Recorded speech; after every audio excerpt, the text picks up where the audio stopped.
kad hoćeš da se baviš ljudima, dođeš ovde, malo čuješ šta govore, šta rade, kako dišu, da li pričaju, da li ćute i onda možda dođeš kući i da radiš nešto. Jer tu se nalazi život, ne možeš ti da radiš ni iz čega. Sad mi smo uradili obrnutu stvar, mi smo ljudima koji su ovde došli vratili to iskustvo, ajde tako da kažem, čitajući neke naše priče, neke naše tekstove i meni se čini da su se ljudi onako najiskrenije zainteresovali što će reći da ta priča kako ljudi ne čitaju, kako ljude ne interesuje kultura, da su to apsolutne gluposti i da je to vrlo ružna propaganda.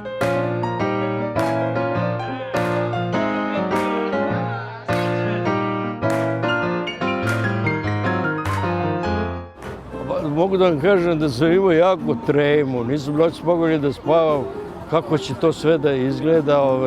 Jeste da sam ja govorio o svojoj prozi u kafani, 300-400 lica, govorio sam i u pozorištu. Ali ovo mi je bilo vrlo neobično, ali vidim da su ljudi radoznali.